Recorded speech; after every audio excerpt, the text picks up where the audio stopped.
Antes de começar o vídeo, eu quero pedir a você que acompanha o Blog da Cidadania que se inscreva no nosso canal, curta e compartilhe os nossos vídeos, acione o sininho das notificações, que assim você nos ajuda a fazer o nosso trabalho. E vamos ao vídeo.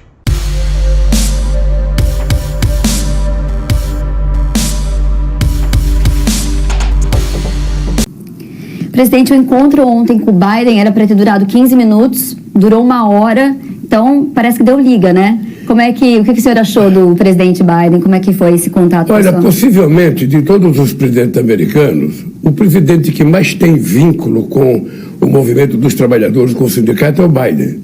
Ontem, numa reunião com 18 sindicalistas, eu perguntei, se o discurso do Biden, que ele fez no Congresso Nacional, ele tinha falado muito de trabalhadores, se ele era um defensor dos trabalhadores ou é eu que estava entendendo mal. E os trabalhadores me disseram que ele é, na história dos Estados Unidos, o presidente que mais está ligado aos trabalhadores e aos sindicatos. Ora, isso deu uma proximidade, deu uma liga, porque eu venho do movimento sindical. E a visão dele sobre o mundo do trabalho, a visão dele sobre o papel do sindicato é muito importante. Porque, veja, tem muita gente que acha que tem que destruir o sindicato para melhorar as coisas. Não. Quanto mais forte for o sindicato, quanto mais forte, quanto mais lutador, quanto mais brigador for o sindicato, mais a democracia será fortalecida. É assim que tem que se pensar. A democracia não é um pacto de paz. A democracia é uma sociedade em movimento, em ebulição, uma sociedade querendo cada vez mais. É isso que é democracia. E eu acho que ele entende isso, eu entendo isso, e eu posso te dizer que nós vamos nos dar muito bem.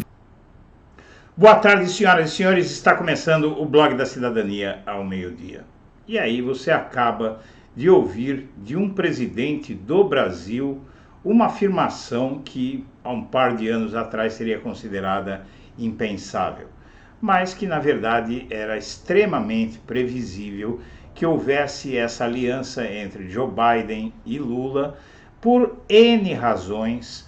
Tudo isso, essa aliança começou a frutificar no ano passado ainda, quando o Biden, já escolado e calejado pelo 6 de janeiro, que foi o equivalente norte-americano ao 8 de janeiro brasileiro, percebeu que os republicanos, e mais especificamente o Donald Trump, tinham um plano para Brasil e Estados Unidos de implantar nas duas maiores economias continentais das Américas o mesmo plano de fascistização, de inclinação para a extrema-direita, o que equivale dizer ao neonazismo sem eufemismos.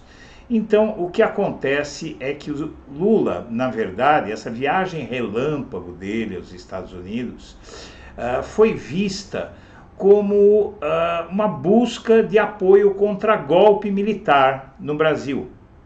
Tá? Então, a partir já de 2022, 2021, na verdade, né? Logo após o Biden assumir, ele começou a prestar atenção, os Estados Unidos, sob o Partido Democrata, começaram a prestar atenção ao que estava acontecendo no Brasil e esse interesse do Donald Trump pelo Brasil, e começaram a enviar, seguidos enviaram o comandante das forças do exército norte-americano no sul e no sudeste americano, enviou para cá, para o Brasil, para dar recado aos militares de que não seria tolerado um golpe, mandou o chefe da CIA para cá, mandou uma secretária de negócios dos Estados Unidos para cá, teve diplomata americano dizendo que não ia ser aceito um golpe de Estado no Brasil. Depois o Biden deu todo o apoio ao Lula. Já no dia da eleição, foi o primeiro chefe de Estado a ligar para o Brasil, a ligar para o Lula, para cumprimentá-lo pela vitória. No 8 de janeiro, o Biden foi um dos primeiros a ligar para dizer que Lula teria todo o apoio possível, e o Lula fez essa viagem relâmpago, meio que atrapalhando um pouco a agenda, porque o Biden queria o Lula no ano passado, Já em dezembro ele queria o Lula nos Estados Unidos para conversar, porque havia um entendimento norte-americano de que poderia acontecer aqui o que aconteceu lá em 6 de janeiro, e aconteceu aqui, só que no dia 8 de janeiro, inclusive uma proximidade de datas cheia de simbolismo. Então, por conta de tudo isso, muita gente entendeu que o Lula foi aos Estados Unidos em busca de proteção contra os militares golpistas que ainda vicejam por aqui. Mas não foi só isso. O Lula foi tratar de um assunto que muito nos interessa e, na verdade, é um assunto bem amplo, porque ele engloba, em primeiro lugar, uma liderança, uma assunção pela parte do Lula de uma liderança internacional. O Lula está se tornando muito rapidamente, na verdade até já se tornou, uma voz mundial, né? Ele se torna um dos políticos mais importantes e mais poderosos do planeta, e para que se tenha uma ideia do interesse do Biden e dos Estados Unidos no Lula, ele vai participar da reunião do G7, não é do G20. O G20 é o clube dos países, os 20 países mais ricos do mundo. Agora, o G7 é o grupo das superpotências, não é? Superpotências, das potências econômicas e militares do mundo.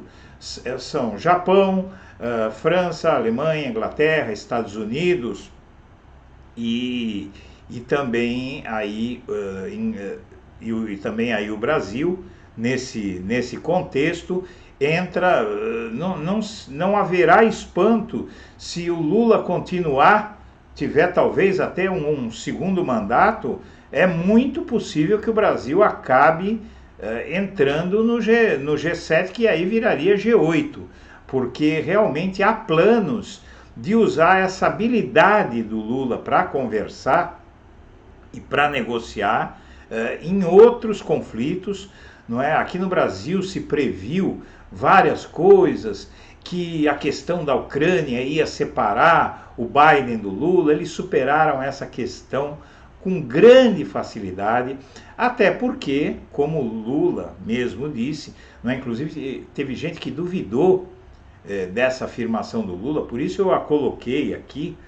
Teve gente que duvidou que o Lula tinha dito que o Biden era um sindicalista, era um político de inclinação sindicalista e de esquerda, ao ponto que o Lula, nos Estados Unidos, de lá mesmo, ele disse o seguinte: se eu tivesse feito as declarações que o Biden fez hoje, eu seria chamado de comunista no Brasil, não é? Porque realmente quem está no poder nos Estados Unidos é a centro-esquerda do Partido Democrata. Não que não exista, porque o Partido Democrata é uma espécie de PT, não é bem a mesma coisa que o PT. O Partido Democrata é um partido, é uma espécie de frente ampla do Lula, não é? Que tem a parte esquerda, que é PT, PSOL, etc, etc, e tem os partidos mais de centro-direita. Então o Partido Democrata é isso, é como se pegassem essa frente ampla que o Lula criou e formassem um só partido, porque lá os Estados Unidos é um país que tem que tem o bipartidarismo na sua democracia, né? É uma democracia bipartidária, apesar de não ser proibido ter outros partidos. Eles unem tudo, eu acho que isso é um avanço, unem todos os interesses mais ou menos parecidos sob o mesmo partido, e a briga se dá dentro daquele partido. Seja como for, o Lula foi buscar um outro apoio, que agora, na volta ao Brasil, vai começar a ficar claro. O Lula foi em busca também de um apoio, não só um apoio contra golpe em defesa da democracia, não só do ponto de vista militar, do ponto de vista do apoio contra o golpe, o apoio político dos Estados Unidos contra o golpe. Ele foi em busca de tentar fazer com que a economia brasileira se fortaleça, porque a situação da economia brasileira é muito difícil, não é? O Bolsonaro deixou terra arrasada. Quando a gente vê falar em responsabilidade fiscal e tudo isso quanto ao Lula, e sobretudo tal mercado, a gente pensa, meu Deus, o Bolsonaro endividou o Brasil de uma forma inédita na história durante a campanha para tentar vencer a eleição. O mercado não disse um A, não deu um pio. O Bolsonaro gastou 500 bilhões de reais, note bem, 500 bilhões de reais na campanha eleitoral, entre tudo, entre os gastos privados, entre os gastos, todos os gastos que circundaram a campanha dele, inclusive renúncia fiscal, não é? Gastos, inclusive, que desafiavam o teto de gastos, e o mercado não disse um A. E agora fazem toda essa celeuma com o Lula só porque ele falou que a taxa de juros está muito alta, não é? Então, na verdade, há um risco muito grande para o Brasil e para a nossa democracia. É o Lula não conseguir resolver o pepino que ele herdou do Bolsonaro rapidamente. Por quê? Porque isso, veja que todo dia nas redes sociais há videozinhos dos bolsonaristas, faz o L, vai subir o preço da gasolina, tal, e eles atribuem a um presidente que acabou de assumir os problemas que foram deixados pelo Bolsonaro, não é? Então, só que esse discurso, ele gruda na cabeça das pessoas menos inteligentes, menos informadas. Não é? Eu não falo nem de instrução, porque às vezes a pessoa não tem muita instrução, mas é esperta, é capaz de discernir as coisas, não é? Mas esse discurso que tenta jogar problemas que existem agora na economia e que foram deixados pelo Bolsonaro como efeitos do governo Lula.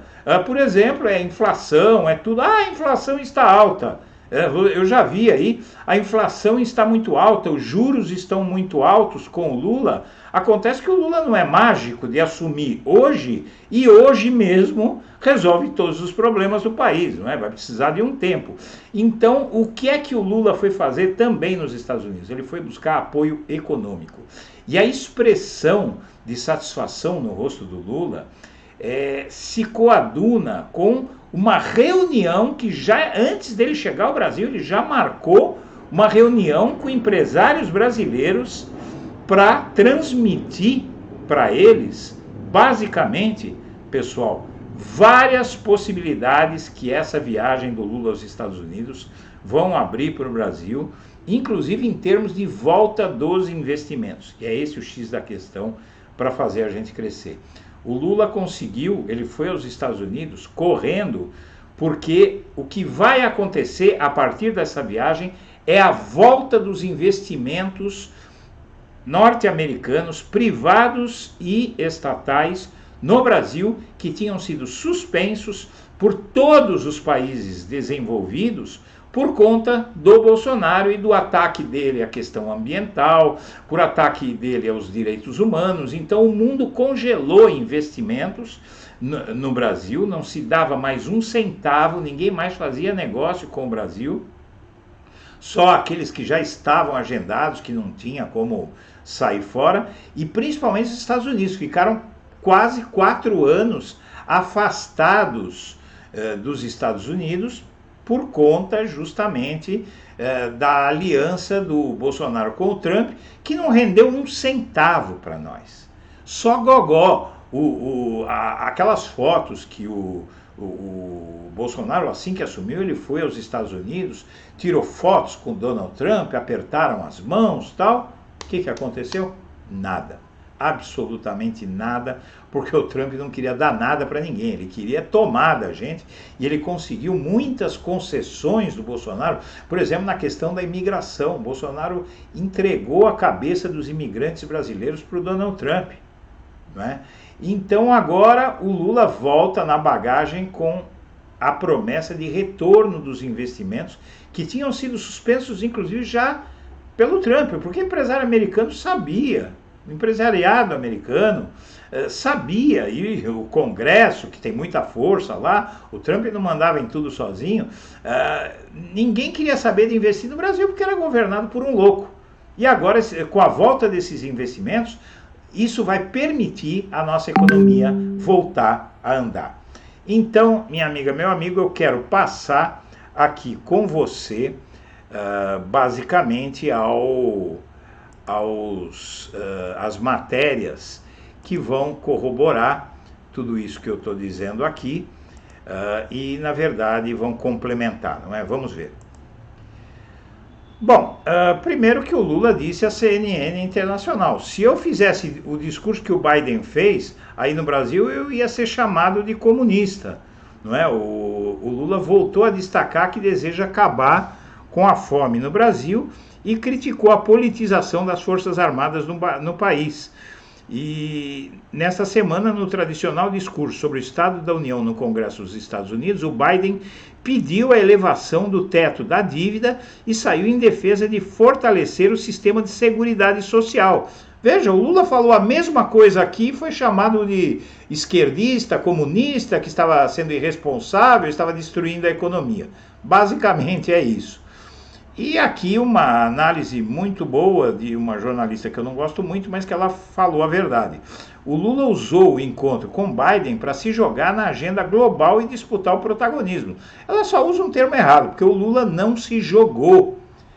Disputar protagonismo global no mundo, né? O Lula não se jogou, ele foi convidado, não é? E é plano dos países europeus e dos Estados Unidos, os países ricos, tornar o Lula uma liderança global, porque realmente eles ficaram perplexos com a forma como o Lula supera dificuldades na vida dele. São as famosas mágicas do Lula, que a gente conhece, né?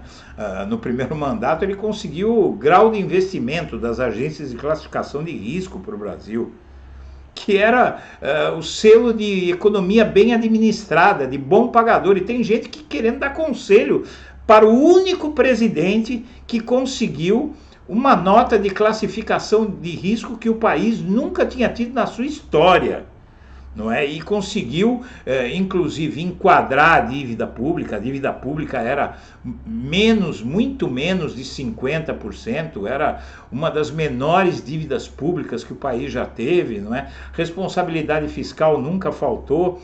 E agora o Lula ele quer agenda com empresários na volta dos Estados Unidos, né? Então aí ele planeja já, a partir de sua volta dos Estados Unidos, o Lula pretende começar a se reunir com empresários com frequência e deve usar a Fiesp como para essas reuniões.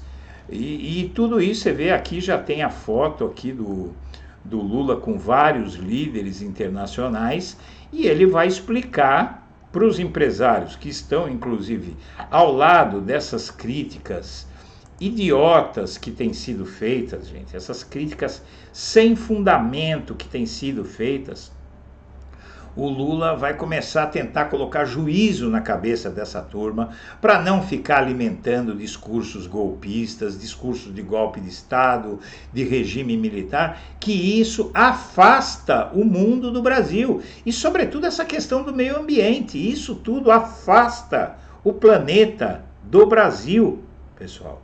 E com isso o Brasil vai empobrecendo, a vida de todo mundo vai ficando mais difícil. Então, com esse apoio dos países ricos e principalmente dos Estados Unidos, com o investimento e dinheiro que vai vir para cá, com esses investimentos, o Brasil vai voltar a andar e gerar empregos, e isso é algo que pode fortalecer a nossa... Pode não, com certeza vai fortalecer a nossa economia por uma razão muito simples. Porque se o Brasil não cresce, se o Brasil não melhora a vida das pessoas no curto prazo, mas nem no médio prazo, a popularidade do Lula pode cair. E se isso acontecer, o fascismo volta. Essa é a questão. E essa é uma grande preocupação, por isso o Lula fez essa viagem relâmpago para os Estados Unidos e voltou tão satisfeito. Minha amiga, meu amigo, eu quero agradecer a atenção e deixar meu melhor abraço para todo mundo.